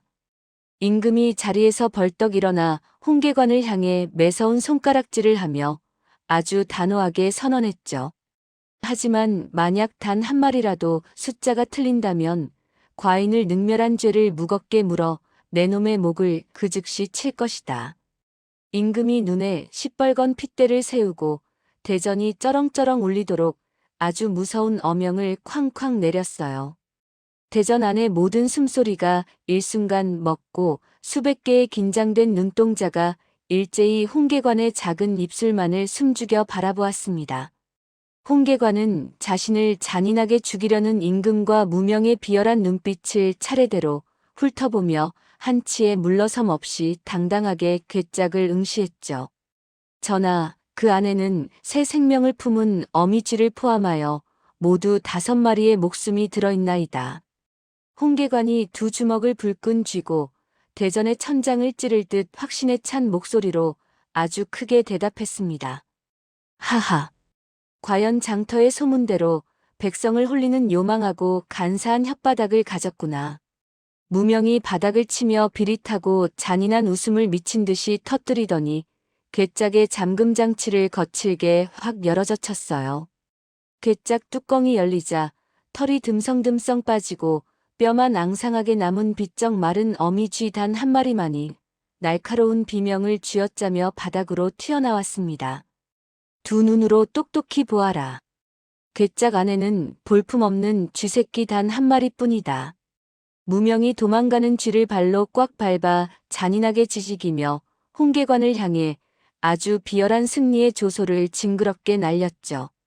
어미쥐 한 마리뿐이라는 충격적인 사실에 성인이라며 침이 마르도록 칭송하던 대신들은 일제히 입을 꾹 다물고 고개를 푹 숙여버렸습니다. 어느새 대전 안은 얼음물이라도 끼얹은 듯 아주 무겁고 싸늘한 정적만이 감돌고 있어요. 그 지독한 정적을 찢고 임금의 굳은 얼굴이 흉측한 야차처럼 무섭게 일그러지기 시작했죠. 네 이놈. 감히 과인 앞에서 요망한 거짓을 고하여 신성한 조정을 처참하게 능멸하느냐. 임금의 펄펄 끓는 분노가 마침내 거대한 화산처럼 무섭게 터져나오며 옥자를 주먹으로 부서져라 세게 내리쳤습니다. 저 더러운 사기꾼 놈을 당장 밖으로 끌어내어 포박하고 오늘 해가 지기 전에 그 목을 베어 저작거리에 내걸라. 임금이 입에 하얀 거품을 물고 군사들을 향해 사형을 미친 듯이 재촉하는 불호령을 무섭게 떨어뜨렸어요. 대기하고 있던 험악한 군사들이 우르르 짐승처럼 달려들어 홍계관의 작은 무릎을 강제로 꿇렸습니다. 군사들이 홍계관의 얇은 목에 굵고 거친 밧줄을 겹겹이 잔인하게 묶어버렸죠. 홍계관은 차가운 대전 바닥에 짐짝처럼 질질 끌려가면서도 절대 살려달라며 비굴하게 매달리거나 비참한 눈물을 흘리지 않았습니다. 홍계관은 오히려 고개를 꼿꼿하게 치켜들고 자신을 죽이려는 임금을 향해 아주 묘하고 서늘한 눈빛을 똑바로 던졌어요. 전하, 진짜 진실은 전하의 눈에 보이는 것 너머에 아주 깊숙이 숨겨져 있나이다. 홍계관이 대전 문턱을 거칠게 끌려나가며 뼈가 시리도록 차갑고 의미심장한 마지막 한마디를 묵직하게 남겼습니다. 대전 안에는 바늘 하나 떨어지는 소리조차 들릴 듯한 무겁고 서늘한 정적이 깊게 내려앉았습니다. 홍계관의 마지막 괴짝 시험이 참담하고 끔찍한 실패로 완전히 끝나버린 것이죠. 감히 고작 10살짜리 핏덩이가 과인을 철저하게 농락하고 이렇게 무참히 희롱하다니. 임금이 붉은 용포를 펄럭이며 용상에서 벌떡 일어나 얼굴을 시뻘겋게 붉히며 소리쳤습니다. 임금은 가뭄을 단번에 해결할 수 있다는 헛된 희망이 산산조각 나자 지독한 배신감에 사로잡혀 온몸을 부들부들 떨었어요. 전하, 제 말을 들으시옵소서. 저 요망한 사기꾼 놈이 전하의 그 넓고 자비로운 마음을 역이용해 나라를 통째로 망치려 했사옵니다. 무명히 기다렸다는 듯 대전 바닥에 납작 엎드려 목청을 한껏 높여 간사하게 고했습니다. 저런 괴이한 요술로 민심을 현혹하고 황실을 기만한 자는 뼈와 살을 분리하는 거열형에 처해야 마땅하옵니다. 늙은 대신들이 앞다투어 바닥에 무릎을 꿇고 홍계관을 향해 매서운 눈을김을 보냈죠. 전하, 당장 저 끔찍한 요괴의 목을 쳐서 성난 만백성에게 지엄한 엄벌을 내려야 하옵니다. 무명이 홍계관을 향해 삿대질을 해대며 이마에 시퍼런 핏대를 세우고 아주 강력하게 처벌을 주장했습니다. 당장 사형수에게 씌우는 저 두꺼운 용수를 가져와 저놈의 가증스러운 얼굴을 꽁꽁 덮어 씌워라. 임금이 옥좌의 화려한 팔걸이를 발로 거칠게 걷어차며 군사들에게 아주 무섭고 잔인하게 명령했어요. 임금은 자신의 오판을 뼈저리게 일깨워준 홍계관의 맑은 얼굴을 단 1초도 더 마주보고 싶지 않았습니다. 오늘 해가 저 붉은 산 너머로 완전히 떨어지기 전에 아차산 기슭에서 저놈의 목을 즉시 참수하라. 임금이 허리에 찬 장검의 칼자루를 바닥에 쾅 내리찍으며 사형을 아주 매몰차고 서늘하게 선고했죠. 지엄하신 어명을 받들겠사옵니다. 당장 이 흉악한 죄인을 궐 밖으로 압송하겠나이다. 도운이 침통하게 굳은 표정으로 바닥에 무릎을 꿇으며 무겁게 대답했습니다. 도운의 얼굴은 깊은 절망으로 하얗게 질렸지만 서슬퍼런 어명을 거역할 수는 없었어요. 일어서라. 어서 수레가 있는 밖으로 나가자꾸나. 도운이 홍계관의 얇은 팔목에 감긴 굵은 포승줄을 거칠게 잡아 끌며 자리에서 일어났습니다. 홍계관의 머리 위로는 앞이 전혀 보이지 않는 거칠고 두꺼운 용수가 아주 무겁고 답답하게 씌워졌죠. 드디어 내 놈의 그 잘난 숨통이 내 손에 완벽하게 끊어지는구나. 무명이 속으로 쾌재를 부르며 대전의 붉은 기둥 뒤에서 아주 비열하고 추악한 웃음을 낄낄 흘렸습니다. 무명은 홍계관의 마지막 비명 소리를 똑똑히 듣고 승리감을 만끽하기 위해 사형 행렬의 맨 뒤를 끈질기게 바짝 뒤쫓았습니다. 비도 못 내리는 쓸모없는 가짜 요괴놈을 당장 갈기갈기 찢어 죽여라. 한양의 굶주린 백성들이 좁은 도심 길가로 새까맣게 몰려나와 악을 쓰며 지독한 분노를 토해냈어요. 덜컹거리는 낡은 수레가 성난 백성들이 구름대처럼 모인 도심 한가운데를 아주 아슬아슬하게 지나가고 있죠. 내 금쪽 같은 자식의 목숨을 앗아간 저주받은 악마 같은 사기꾼아. 한 노인이 바닥에 구르는 커다란 돌을 두 손으로 주워 수레를 향해 있는 힘껏 집어 던졌습니다. 내 놈의 살점을 도려내서 굶어 죽은 짐승들에게 먹이로 던져줄 것이다. 건장한 사내가 녹슨 낫을 마구 휘두르며 군사들의 방패를 향해 맹렬하고 무섭게 달려들었어요. 날카로운 돌멩이들과 썩은 쓰레기들이 사방에서 빗발치며 홍계관이 갇힌 수레를 쿵쿵 무섭게 때렸습니다. 모두 당장 뒤로 물러서라. 수레에 한 발짝이라도 접근하는 자는 이 자리에서 즉시 베어버리겠다. 도운이 시퍼런 칼을 빼들고 험악하게 달려드는 백성들을 온몸으로 힘겹게 막아내며 소리쳤죠. 어차피 해가 지면 죽을 목숨인데 우리가 먼저 돌로 쳐 죽이는 것이 무슨 대수란 말이냐. 백성들이 더욱 광분하여 수레를 완전히 에워싸고 거세고 난폭하게 밀어붙이기 시작했습니다. 바로 그때 좁은 골목길 어귀에 미리 숨어있던 연하가 갑자기 군사들 앞으로 확 튀어나왔어요. 우리 불쌍한 개관이는 아무 죄가 없어요. 진짜 나쁜 놈들은 바로 권력에 눈이 먼 당신들입니다. 연하가 양손에 가득 쥐고 있던 고운 흙모래를 앞장선 군사들의 눈을 향해 아주 매섭고 강하게 확 뿌렸습니다. 아, 내 눈.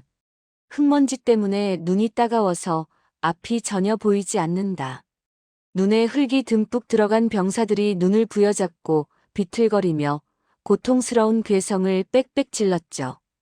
저 미친 계집을 절대 놓치지 마라. 당장 쫓아가서 붙잡아 포박해라. 금군 대장이 칼을 허공에 휘두르며 병사들에게 다급하고 거칠게 명령을 내렸습니다. 연하의 기습적이고 맹렬한 행동으로 인해 철통 같았던 사형 행렬의 대열이 한순간에 엉망으로 흩어졌습니다. 지금이 기회다. 수레의 방향을 인적이 드문 한적한 숲길 쪽으로 크게 틀어라. 도운이 말의 고삐를 아주 강하게 잡아당기며 수레를 어두운 산기슭 쪽으로 거칠게 유도했어요. 수레가 폭도들에게 포위되기 전에 어서 숲속 깊은 곳으로 대피해야 한다. 도운이 병사들에게 거짓 명령을 천연덕스럽게 내리며 좁고 어두운 산길로 수레를 깊숙하게 몰아넣었죠. 두꺼운 용수 속에 갇힌 홍계관은 칠흑 같은 어둠 속에서도 아주 침착하게 숨을 깊고 고르게 고르고 있었어요. 연하와 도운나리가 내가 세운 치밀한 계획대로 완벽하게 움직여주고 있어. 홍계관이 솜의 깊숙한 곳에 꽁꽁 숨겨둔 마비약 주머니를 얇은 손가락으로 아주 꽉 쥐었습니다. 홍계관은 약주머니의 입구를 슬그머니 풀어놓고 반격할 결정적인 기회를 짐승처럼 조용히 엿보았습니다. 이보게들. 방금 그 계집처럼 수레를 기습하려는 끔찍한 복병들이 이 근처 풀숲에 숨어 있을지 모른다. 도운이 수레를 숲길 한가운데에 딱 세우고 이마에 땀을 닦으며 병사들을 향해 큰 소리로 외쳤죠. 우리가 어명을 제대로 받들지 못하면 전하께서 우리 모두의 목을 가차없이 치실 것이다. 도운이 시퍼런 칼끝으로 사방의 울창한 숲을 가리키며 아주 험악하고 무서운 표정을 지어 보였어요. 너희들은 당장 사방으로 흩어져서 반경백보 안의 숲을 아주 철저하게 샅샅이 수색하고 오라.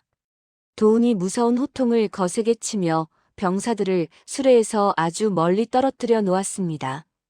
병사들이 명령을 받고 뿔뿔이 흩어지자 수레 주변에는 오직 도훈과 홍계관만이 덩그러니 남게 되었죠. 드디어 저호위 병력마저 자리를 비우다니 참으로 하늘이 나를 완벽하게 돕는구나. 사형 행렬을 끝까지 징그럽게 뒤쫓아온 무명이 커다란 나무 뒤에서 이 상황을 아주 흥미롭게 지켜보고 있었습니다. 무명은 화려한 옷매무새를 가다듬고 아무도 없는 홀로 남겨진 수레의 곁으로 사뿐사뿐 걸어 다가갔어요. 개관아, 시퍼런 형장의 칼날을 목 빠지게 기다리는 기분이 대체 어떠하냐? 무명이 수레의 녹슨 창살을 두 손으로 꽉 쥐고 용수를 쓴 홍계관을 향해 아주 비열하게 조롱했습니다. 사형, 하늘의 무서운 죗값을 어찌 감당하시려고 이리도 악독하고 잔인하게 구십니까? 홍계관이 캄캄한 용수 안에서 목소리를 한껏 내리깔고 아주 차분하고 서늘하게 대꾸했죠. 죗값이라니. 내 놈이 여기서 억울하게 피를 토하며 썩어 없어지면 연하의 그 고운 마음도 온전히 내 것이 될 것이다. 무명이 눈을 희번득거리며 수레 안쪽으로 고개를 바짝 당기고 더러운 침을 마구 튀겼습니다. 어디 그뿐이더냐. 전하의 그 크나큰 총애를 받는 이 나라의 거대한 권세마저 모조리 다 내 것이 될 것이다. 무명이 광기 서린 무서운 고백을 마구 내뱉으며 어깨를 들썩이고 미친 사람처럼 껄껄 웃어댔어요. 무명은 자신이 이 완벽한 싸움에서 완전히 승리했다고 굳게 착각하고 아주 오만방자한 표정을 지었습니다. 이 가짜 요괴놈아. 내 놈의 그 비참하게 일그러진 흉측한 얼굴을 마지막으로 똑똑히 구경이나 한번 하자꾸나. 무명이 지독한 조롱을 멈추지 않고 수레 안쪽으로 머리를 더욱 깊이 들이밀며 용수를 거칠게 벗기려 손을 뻗었죠. 홍계관은 무명의 더러운 숨결이 용수 바로 앞까지 가깝게 다가온 그 찰나의 순간을 절대 놓치지 않았어요. 사형. 눈에 보이는 것이 진실의 전부가 아니라고 제가 분명히 똑똑히 경고하지 않았습니까? 홍계관이 밧줄에 묶인 두 손을 번개처럼 번쩍 들어 올려 독한 마비약 가루를 무명의 얼굴을 향해 정면으로 확 뿌렸습니다. 하얀 마비약 가루가 수레의 창살을 뚫고 무명의 두 눈과 코와 입으로 아주 순식간에 매섭게 빨려 들어갔죠. 챕터 7. 마비약을 정면으로 덮어 쓴 무명이 단 1초 만에 온몸이 돌처럼 딱딱하게 굳어버렸습니다. 무명은 성대마저 완벽하게 마비되어 단 한마디의 신음도 내지 못하고 수레의 거친 바닥으로 쿵 고꾸라졌죠. 컥컥. 무명이 목을 부여잡으려 했지만 손가락 하나 까딱하지 못한 채 눈동자만 미친 듯이 경련하며 극심한 공포에 질렸습니다. 사형, 얕은 속임수로 하늘을 가리려 한 대가가 얼마나 참혹한지 이제 두 눈으로 똑똑히 보십시오. 홍계관이 묶인 두 손을 모으고 차가운 눈빛으로 굳어버린 무명을 서늘하게 내려다보며 속삭였어요. 이것이 바로 사형이 그토록 비웃고 조롱하던 천기의 진짜 무서운 무게입니다. 홍계관이 입술을 꽉 깨물며 무명의 귓가에 대고 아주 낮고 서늘하게 덧붙였습니다. 무명은 홍계관의 맑은 눈동자에 맺힌 서리빨 같은 기운을 보고 숨이 멎을 듯한 두려움에 사로잡혔죠. 도훈이 주변의 동태를 재빠르게 살피고는 짐승처럼 날쌔게 수레 안으로 몸을 던졌습니다. 도훈은 홍계관이 입고 있던 사형수 수의와 두꺼운 용수를 순식간에 벗겨내어 굳어버린 무명의 몸에 억지로 쑤셔 넣었어요. 날이 정말 고맙습니다. 홍계관이 자유로워진 얇은 두 손을 비비며 도훈을 향해 깊이 허리를 숙여 인사했습니다. 인사는 나중에 길게 하거라. 병사들이 수색을 마치고 돌아오기 전에 이 위험한 눈속임을 완벽하게 끝내야만 한다. 도훈이 이마에 흐르는 굵은 땀방울을 소매로 벅벅 닦아내며 홍계관의 포승줄을 거칠고 빠르게 풀어주었죠. 도훈은 벗겨낸 사형수 수의를 무명에게 거칠게 입히고 굵고 거친 포승줄로 무명의 몸을 아주 단단하게 결박했습니다. 내 놈의 추악한 욕심이 결국 내 놈의 목을 조르는 밧줄이 되었구나. 도훈이 무명의 등을 무릎으로 꽉 누르며 밧줄을 있는 힘껏 당기고 아주 매섭게 호통을 쳤어요. 무명은 포승줄이 살을 파고드는 고통 속에서도 소리조차 내지 못하고 피눈물만 뚝뚝 흘렸습니다. 도훈이 마지막으로 무명의 머리 위에 앞이 전혀 보이지 않는 두꺼운 용수를 아주 깊숙하게 푹 씌웠죠. 홍계관이 자신의 수의를 잊고 옴짝달싹 못하는 무명의 귓가로 아주 바짝 다가갔습니다. 사형, 나를 모함하고 죽이려 한 사형이지만 같은 스승님을 모셨으니 살 기회는 단 한 번 드리겠습니다. 홍계관이 무명의 귓가에 대고 얼음장같이 차가운 목소리로 무겁게 의졸였어요. 전하께서 제 마지막 경고를 떠올리고 진실을 먼저 깨닫느냐, 아니면 형장의 시퍼런 칼날이 먼저 떨어지느냐는 이제 오직 형의 운명에 달렸습니다. 홍계관이 바들바들 떨고 있는 무명의 어깨를 손으로 툭툭 치며 아주 무섭고 단호하게 경고했습니다. 이제 살고 죽는 것은 온전히 하늘의 뜻에 맡기십시오. 홍계관이 무명의 어깨에서 손을 떼고 차갑게 돌아서며 미련 없이 선언했죠. 무명은 용수 안에서 핏발 선 눈동자를 미친 듯이 굴리며 제발 살려달라고 애원하고 싶었지만 입 밖으로는 바람 소리조차 새어나오지 않았어요. 옷을 갈아입은 홍계관이 수레 밖으로 재빠르게 몸을 숨기자 숲속에 바짝 엎드려 있던 연하가 홍계관의 손을 덥석 잡았습니다. 계관아, 다치지 않아서 정말 다행이야. 어서 빨리 이곳을 빠져나가야 해.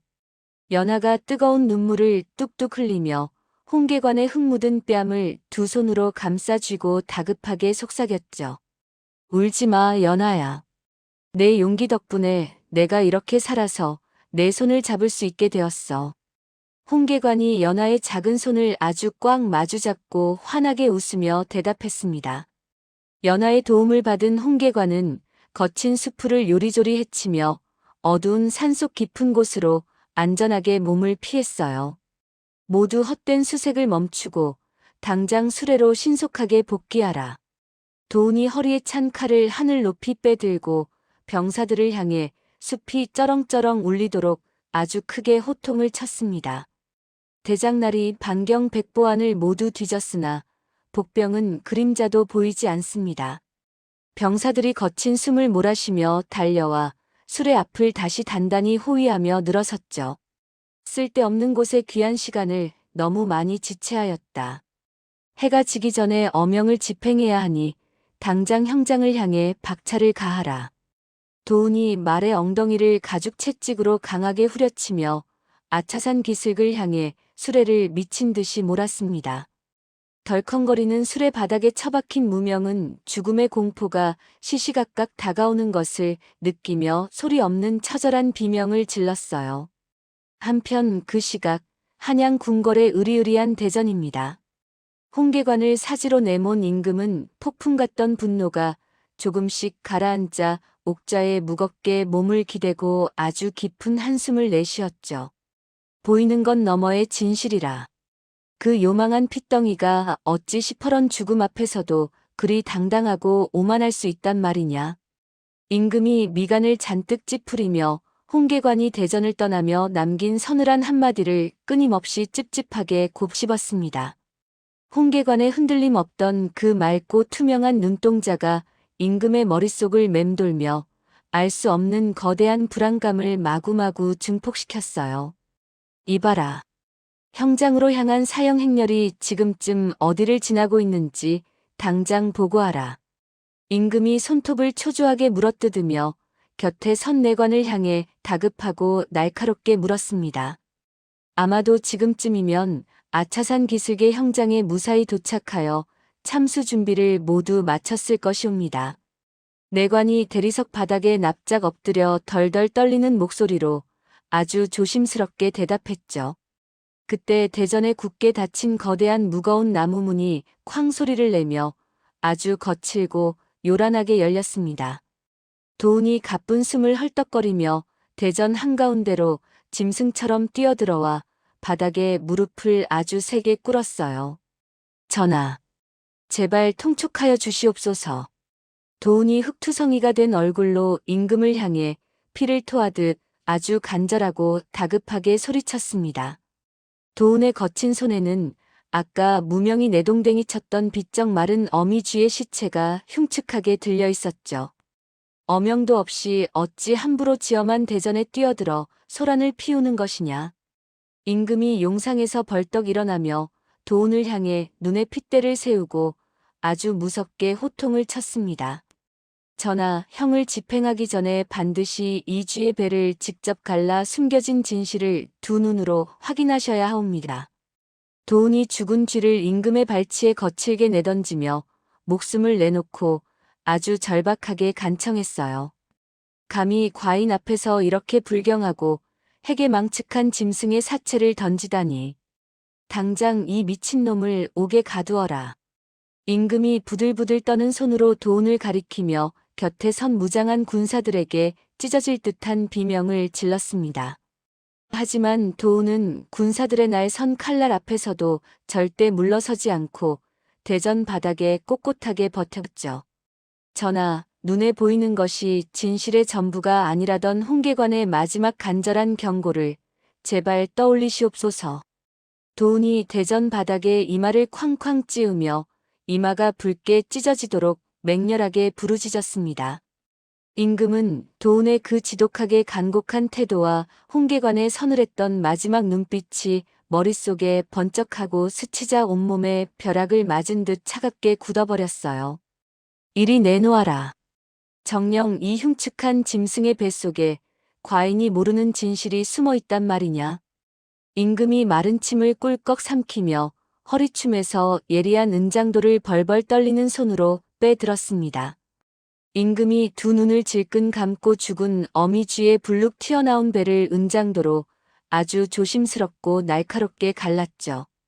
쥐의 얇은 가죽이 쩍 갈라지는 소리와 함께 붉은 핏물이 왈칵 쏟아지더니 대전 바닥에 아주 충격적인 광경이 벌어졌습니다. 아니, 이럴 수가. 이것이 정녕 사실이란 말이냐. 임금이 쥐고 있던 은장도를 바닥에 쨍그랑 떨어뜨리고 입을 떡 벌린 채 경악하며 용상에 털썩 주저앉았어요.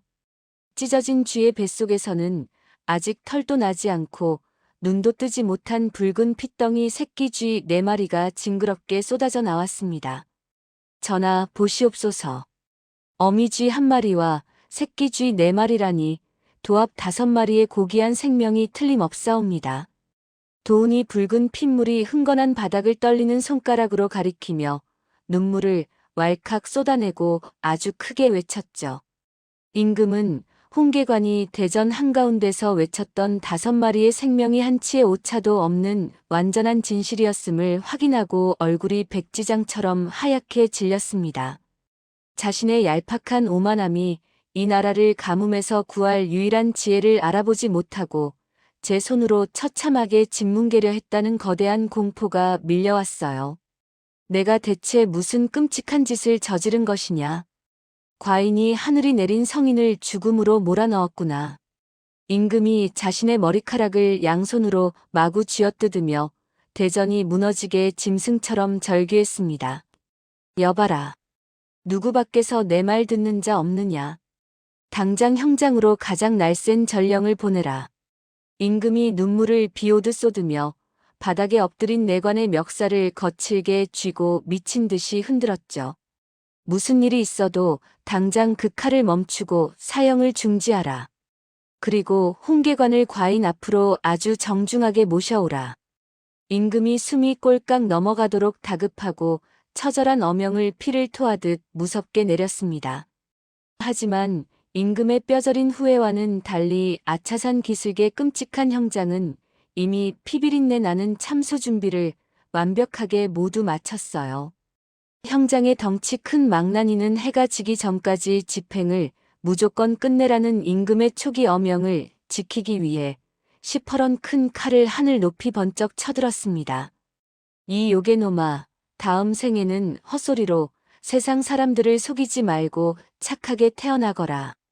망나니가 독한 술을 입에 한가득 머금고 칼날 위에 확 뿜어내며 기괴하고 흉측하게 소리쳤죠.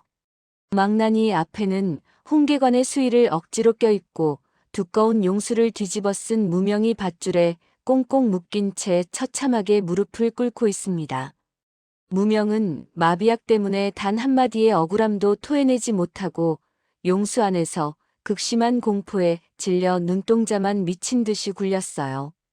이제 지엄하신 전하의 어명을 받들어 내 놈의 숨통을 단숨에 베어주마. 망나니가 소름 끼치는 춤을 덩실덩실 추며 무명의 얇은 목을 향해 무서운 칼을 맹렬하게 내리칠 마지막 준비를 완전히 마쳤습니다. 챕터 8탄식의 아차산과 내리는 담비. 이랴. 어서 더 빨리 달려라. 조금이라도 지체하면 내 목도 무사하지 못할 것이다. 임금이 보낸 전령이 말의 옆구리를 발뒤꿈치로 퍽퍽 차며 짐승처럼 울부짖었습니다. 말의 말굽이 흙바닥에 부딪히며 스파크가 튀고 하얀 거품을 물 정도로 미친 듯이 형장을 향해 달리고 있죠. 비켜라. 어명이시다. 길을 막는 자는 모조리 베어버리겠다. 전령이 한 손에 쥔 붉은 깃발을 미친 듯이 흔들며 도심에 굶주린 사람들을 거칠게 밀어냈습니다. 도대체 무슨 큰일이 났기에 저리도 넋을 빼고 미친 사람처럼 달리는 것이냐.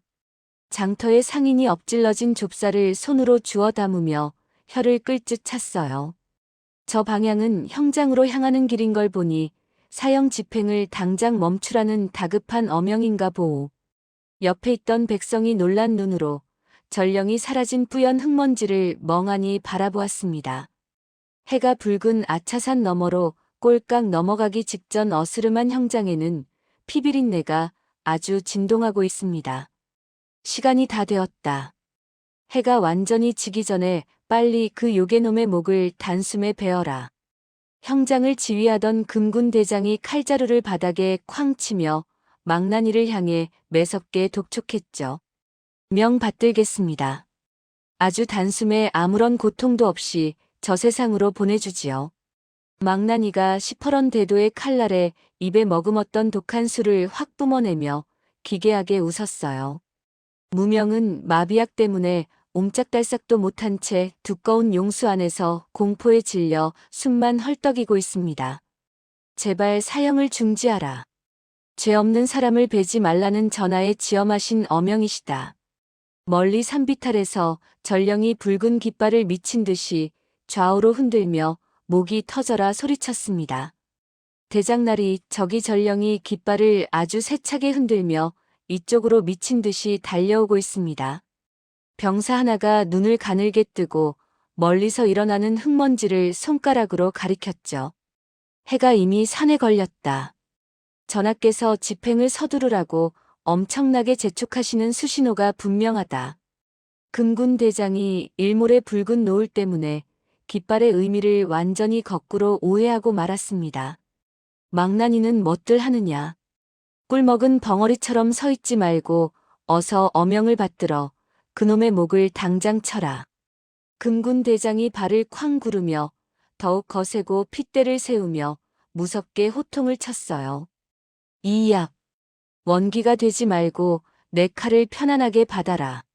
망나니가 짐승 같은 거친 기합소리와 함께 무거운 칼을 하늘 높이 번쩍 치켜들었습니다. 안 돼.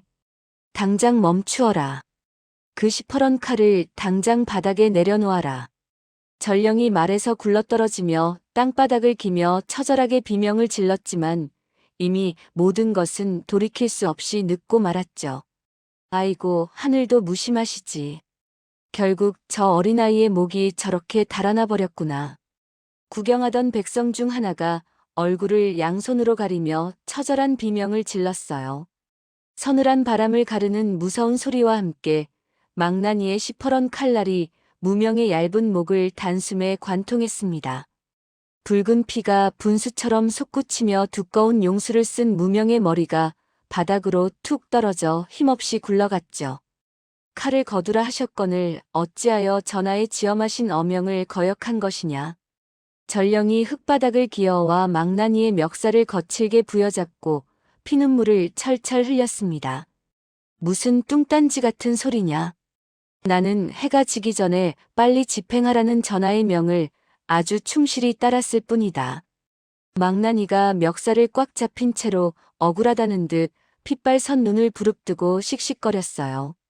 그때 숨을 헐떡이며 뒤늦게 형장에 도착한 도훈과 호위 병사들이 피가 낭자한 참혹한 현장을 발견했습니다.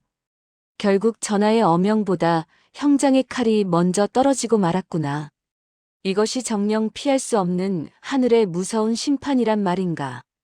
도훈이 붉은 피로 흥건하게 물든 흙바닥을 보며 무릎을 꿇고 허탈한 한숨을 아주 깊게 내쉬었죠. 이 요망한 사기꾼 놈의 흉측한 얼굴을 당장 내 눈앞에서 똑똑히 확인해 보아라.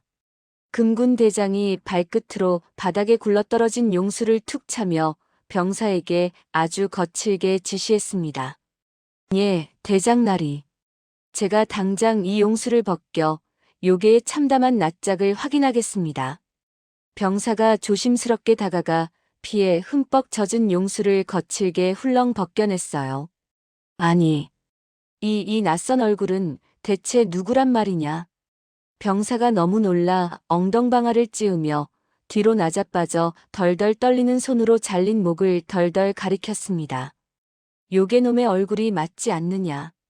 덩치 큰 사내가 왜 그리 어린애처럼 호들갑을 떠는 것이냐? 금군 대장이 미간을 잔뜩 찌푸리며 잘린 목 앞으로 성큼성큼 다가갔죠. 대장날이 이놈은 우리가 끌고 온 홍계관이 절대 아닙니다. 홍계관을 고발했던 무명이라는 녀석입니다. 병사가 공포에 하얗게 질려 입술을 파르르 떨며 더듬더듬 대답했습니다. 망나니와 병사들은 홍계관의 얼굴을 평소에 제대로 본 적이 없어 무명의 굳은 얼굴을 보고도 그저 요괴인 홍계관이 얼굴을 바꾸는 끔찍한 요술을 부렸다고 완전히 착각하고 말았어요. 죽는 순간까지 더러운 요술을 부려 우리의 눈을 끝까지 속이려 들다니 참으로 끔찍한 요괴가 틀림없다. 금군 대장이 무명의 굳어버린 얼굴에 침을 탁 뱉으며 징그럽다는 듯 몸을 부르르 떨었습니다. 무명은 마비약에 심하게 취해 두 눈도 제대로 감지 못한 채 극심한 공포에 질린 표정으로 가장 비참하고 억울한 최후를 맞이하고 말았죠. 사형이 이미 되돌릴 수 없이 집행되었다는 청천벽력 같은 비보가 한양 궁궐의 대전에 아주 무겁게 전해졌습니다. 전하, 저희가 보낸 전령이 도착하기도 전에 형장의 칼이 먼저 홍계관의 목을 베어버렸다고 하옵니다. 내관이 대리석 바닥에 이마를 쾅쾅 찌으며 벌벌 떨리는 목소리로 처참한 소식을 바쳤어요. 뭐라고? 내가 결국 나라를 이 끔찍한 가뭄에서 구할 유일한 하늘의 보배를 내 손으로 찢어 죽였단 말이냐? 임금이 화려한 용상에서 비틀거리며 일어나 가슴을 마구 쥐어뜯으며 짐승처럼 절규했습니다. 임금은 자신의 얄팍한 오만함과 어리석은 의심이 천기를 영영 잃게 만들었음을 뼈가 저리도록 아프게 깨달았죠. 아차. 내가 정말 돌이킬 수 없는 너무나 끔찍한 실수를 저지르고 말았구나. 아차. 임금이 피눈물을 펑펑 쏟아내며 아차산이 떠나가라 아주 처절하고 뼈아픈 비명을 내질렀습니다. 전하, 부디 고정하시옵소서. 옥체가 상하실까 신들은 너무도 두렵사옵니다. 조대감이 임금의 바짓가랑이를 붙잡고 바닥에 엎드려 거짓 눈물을 흘리며 아부했어요. 당장 내 앞에서 입을 다물라. 너희 간신배들 때문에 과인의 두 눈이 멀어 성인을 알아보지 못하였다. 임금이 조대감의 가슴을 발로 힘껏 걷어차며 미친 사람처럼 포효했습니다. 그 순간 맑았던 마른 하늘에서 갑자기 콱콱 하는 거대한 천둥 소리가 궁궐 전체를 집어삼킬 듯 무섭게 울려 퍼졌죠. 하늘이 마침내 노하셨다. 하늘이 우리 조선을 벌하시려 무서운 벼락을 내리시는구나. 대신들이 바닥에 납작 엎드려 두 귀를 틀어막고 사시나무 떨듯 바들바들 떨었습니다. 하지만 곧이어 쩍쩍 갈라진 대지를 시원하게 적시는 굵은 빗방울이 궁궐 지붕을 때리며 거차게 쏟아져 내리기 시작했어요. 비다. 드디어 하늘에서 단비가 내린다. 홍계관이 아침에 예언했던 바로 그날 그 시각이 틀림없다. 내관이 대전 밖으로 기어나가 쏟아지는 비를 온몸으로 맞으며 만세를 불렀죠. 백성들은 메마른 흙바닥에 고이는 빗물을 두 손으로 허겁지겁 퍼마시며 미친 듯이 환호성을 질렀습니다. 하늘의 뜻을 아는 홍계관의 말이 완벽하게 맞았어. 그 아이는 우리를 살리러 온 진짜 성인이었어. 백성들이 장터에 쏟아지는 비를 맞으며 덩실덩실 춤을 추고 기쁨의 눈물을 마구 흘렸어요. 임금은 열린 대전 문 너머로 어둠에 잠긴 아차산을 씁쓸하게 바라보며 텅 빈 쥐 갯짝을 꽉 부여잡았습니다.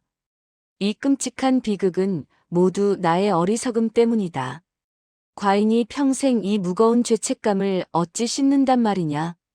임금이 시원한 빗소리에 묻혀 서럽게 오열하며 옥좌 아래로 아주 힘없이 툭 쓰러졌죠. 다음 날 새벽입니다. 어둠이 채 가시지 않은 고요한 성문 밖에는 굵은 비가 여전히 추적추적 내리고 있어요. 도운이 커다란 삿갓을 쓰고 튼튼한 말 두 필의 고삐를 단단히 쥔 채 누군가를 아주 초조하게 기다리고 있습니다. 도운나리. 저희 여기 무사히 도착했습니다. 어둠 속에서 낡은 가롯으로 훔쳐 갈아입은 홍계관과 연하가 아주 조심스럽게 모습을 드러냈죠. 밤새 차가운 비를 맞으며 덜덜 떨지는 않았느냐. 누구에게도 들키지 않고 도성을 빠져나와서 정말 다행이다. 도운이 달려가 홍계관의 작은 어깨를 꽉 껴안으며 안도의 한숨을 아주 깊게 내쉬었습니다. 나리께서 목숨을 걸고 도와주신 은혜는 평생 잊지 않고 제 가슴에 아주 깊이 새기며 살겠습니다. 홍계관이 도운을 향해 아주 깊숙이 허리를 숙여 진심으로 묵직한 고마움을 전했어요. 이것은 도성을 아주 안전하게 빠져나갈 수 있는 특별 통행증과 두둑한 노잣돈이다.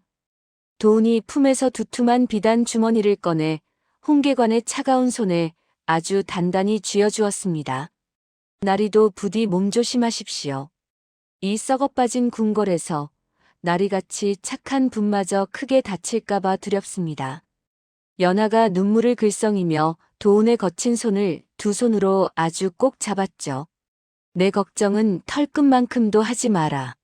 세상이 너의 그 뛰어난 천재성을 온전히 다 받아들일 수 있을 때까지 아주 멀리 떠나서 행복하게 살아라. 도운이 홍계관과 연하를 각각 튼튼한 말 위에 번쩍 안아 올려 태우며 아주 따뜻하게 미소를 지었습니다. 명심하겠습니다. 나리께서 저에게 새로 주신 이 두 번째 삶을 아주 소중하고 아름답게 가꾸겠습니다. 홍계관이 젖은 말의 고삐를 단단히 쥐고 도운을 향해 아주 힘차게 고개를 끄덕였어요. 어서 서둘러 가거라.